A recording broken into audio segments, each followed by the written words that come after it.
Hello, I'm Dr. Adrien Hannus from the Archaeology Laboratory at Augustana University in Sioux Falls, South Dakota. The presentations that we'll be looking at discuss the various techniques utilized by archaeologists for recording the data sets that they work with. It's important to remember that the science of archaeology is a destructive science in the sense that as you conduct your investigations and excavations, you're actually destroying the essence of the relationship of the artifacts one to another, which is what helps us reconstruct various moments in time with past cultural groups. Today's discussions are based on the work at the Mitchell Prehistoric Indian Village in Mitchell, South Dakota. It's a village that boasted horticultural peoples, farmers, hunters, foragers who lived about 1,000 years ago in the James River Valley of South Dakota. The people then were living around and adapting themselves to amazingly harsh environments, from cold winters to hot summers. And as the environments fluctuated, the people had to adapt to those changing conditions. The Mitchell site has provided us with some incredibly interesting insights into how some of these adaptive strategies were carried out by the people. And it also, by looking at a few of these short vignettes, gives us a chance to think about what the material of archaeology deals with. So in discussing archaeological features, this wall shows us the burn zone. This is a corner of a lodge, and actually you can see from the depression here, in other words, this is sloping down, so this is where one of the four lodges that we have the corners of in the building. But when we came down on this material, we saw that this particular lodge must have burned in prehistory. And one of the interesting things is then, as far as what we call archaeological features, this material concentrated here are a series of bison scapula hoes that were used in their gardens. And they apparently had a group of them together, just laid out, stored in the corner of the lodge. There's also the evidence of burning. These clearly show the evidence of charring.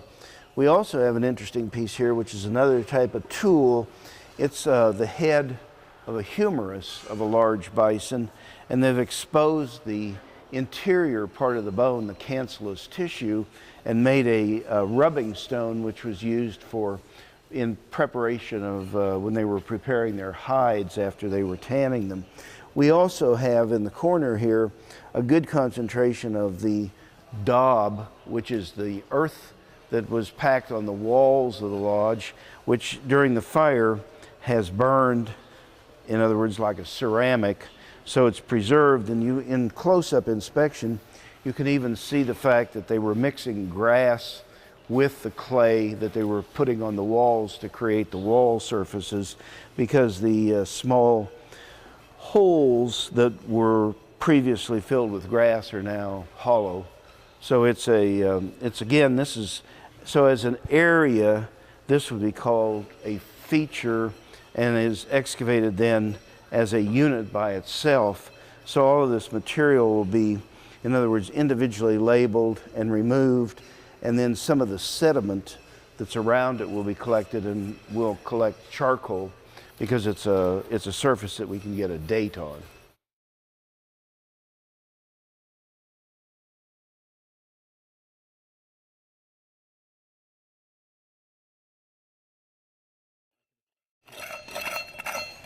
Another type of feature that we have here at the Mitchell site is a very intriguing roasting oven area.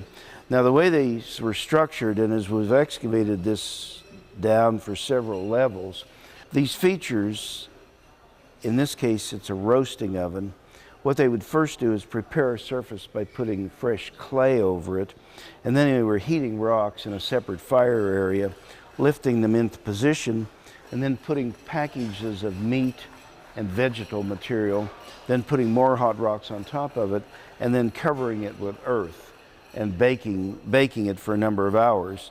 What's really interesting here at the Mitchell site, and because we are doing this big block excavation and begin to understand different areas of specific activities that were going on, in this case they were reusing this surface. So we already have documented at least 3 episodes of this being a baking oven, and when we excavate it further down, I think that we'll probably have about a half a dozen, because of what we can see in the vertical exposures on the edge into the next grid. It looks like we'll have about 3 more incidents of it having been used for baking purposes. So probably when they had a significant amount of meat and vegetal material to prepare, they would have, freshened this up and used it as a cooking area. So again, this is known as a feature in the archaeological context, because it is a event that encapsulates, in other words, in a restricted area, it defines a particular set of human activities that were going on.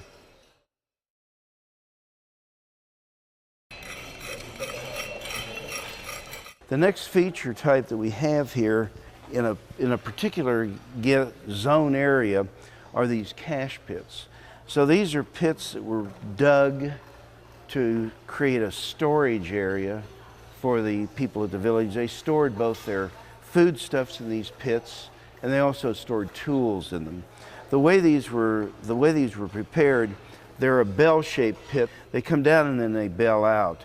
So they would dig the pit, line it with clay, and then line that interior with grass so that it was a clean pit for storing food in.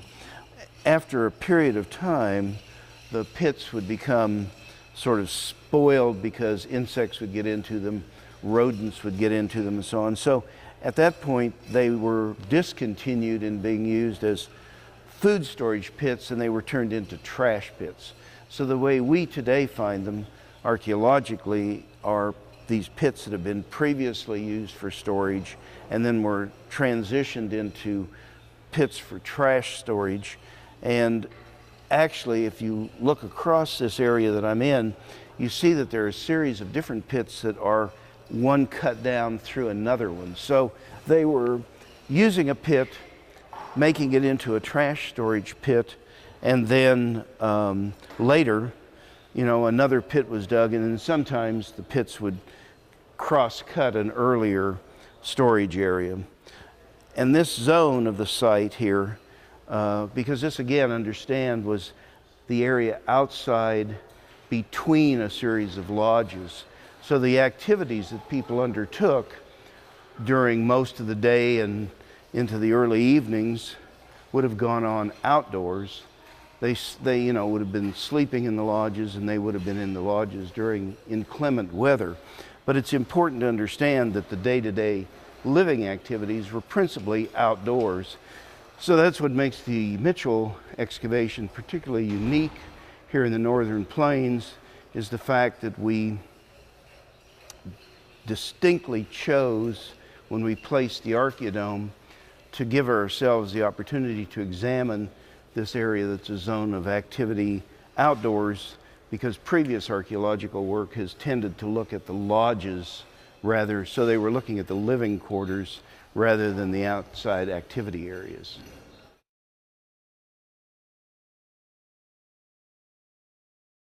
As we undertake the excavations and then we identify different pieces that we need to point plot with the total station instrument, an example of that would be this piece that these gals recovered yesterday. This, is a stone. It's a material called Bijou Hills Quartzite. It actually occurs geologically near Chamberlain in central South Dakota. In this case, they've taken a big flake of the material and modified it on the edge by taking a series of smaller flakes off and made it into a very heavy scraping tool. So it would have been used, in other words, to remove the flesh on the interior of the hides they were preparing.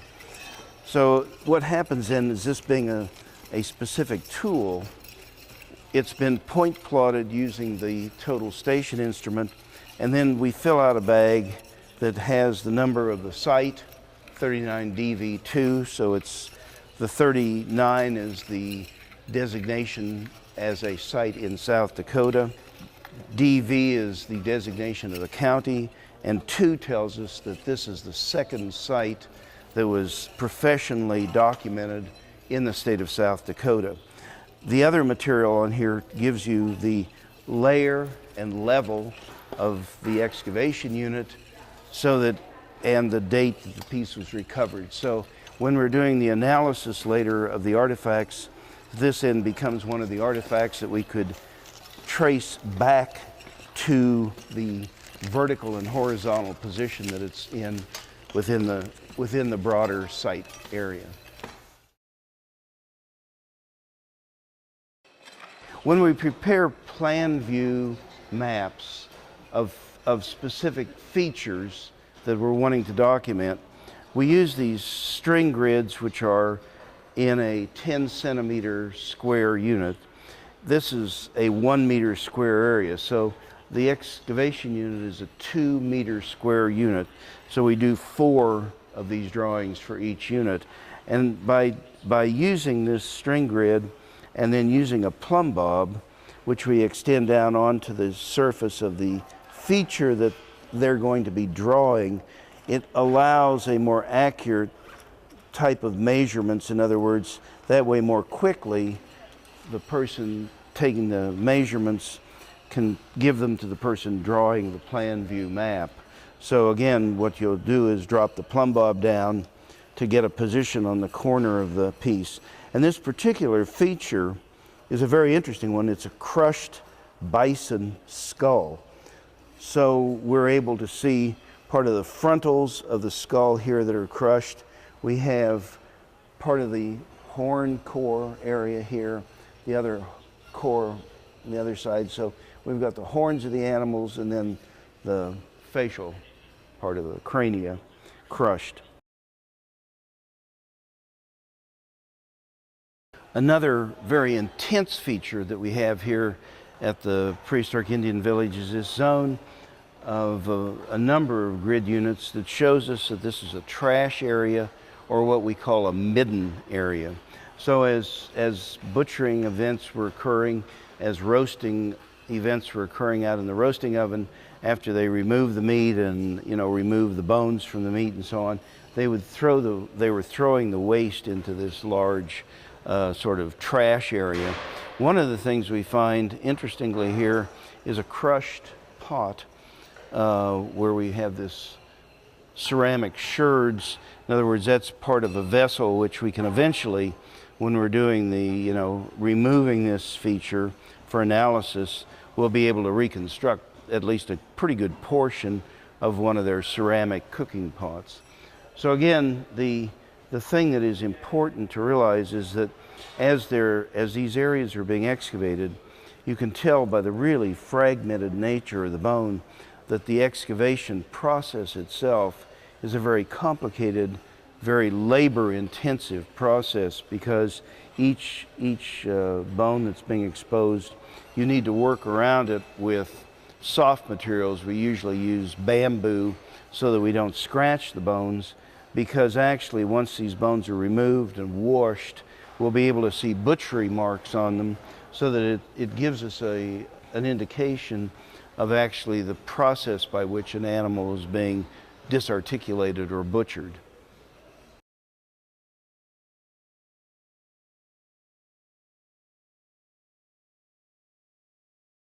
So the stage following the actual excavation on the surface of the individual grid unit, the sediments are then collected, and the small items that have not been individually identified during the initial work are removed and brought out and put through 1/4 inch hardware cloth or screen. That way even the very tiniest pieces of bone, stone and so on can be recovered, and then are separated out, again bagged by the unit, and then ultimately, this goes into the lab, and we'll go in there in a minute and visit the folks as they then go into the next phase, which is washing the artifacts and separating them by type: bone, stone, ceramic, shell, so that we then ultimately store the material that way until the next phase of major analysis, where we'll go through and count them and weigh them and describe them. As I was indicating, following the screening process of the sediments and picking out the pieces of bone, stone, ceramic, and so on, then they're brought into the lab and are further processed by washing each piece. And that allows us then to begin to separate them or segregate them by type. So, for instance, you have bone elements, lithic or stone elements, and ceramic material, as well as shell, which is pretty much the array of things that are preserved at this particular site due to the wet-dry cycles of the seasons here. We don't get very good preservation of other types of organic material. We did, however, last season, in a very fortunate circumstance, in one of the deep cache pits, we actually recovered some of the grass that had been used to line the cache pit, which is a very unique thing to have found. But that particular cache pit was deeper, and it was lined with clay, and it had successfully, over the years, been a steady wet environment instead of a wet-dry environment. And so you get good preservation of organic material if it's wet or frozen or exceedingly dry. And here, the only successful organic preservation is in some of the deeper cache pits where it's maintained its moisture levels. Actually, in one of the deep cache pits, whenever the building was being constructed, the Archaeodome, we were down at about 4 meters below the ground surface, which is about 12 feet. And in a deep cache pit associated with a bison skull, we recovered a little bit of the hair of the bison around the horn cores, which is an amazing thing to have recovered. We also recovered a couple of human coprolites or human fecal material, which were then able to be reconstituted to look at the diet of the particular individual at the time that the material passed through their digestive system. So again, there are many different facets of materials that are recovered, but it's either wet, very dry, or frozen that are giving us, in the areas of the world where you have those conditions prevailing. So for instance, in the high Arctic today, as some of the glacial material is melting back, beginning to discover quite a large number of different really exciting organic spears and so on, the shafts of which have been preserved. In any case, we take this material once it's washed and dried and segregate it by type, by shell, by bone, by stone, and it's then bagged in new bags and put into a storage area, which then eventually there will be further analysis done on each piece. Each piece will be described in great detail and so on for the overall database for the site. Thank you very much. I'm Dr. Adrien Hannus. Appreciate your attention.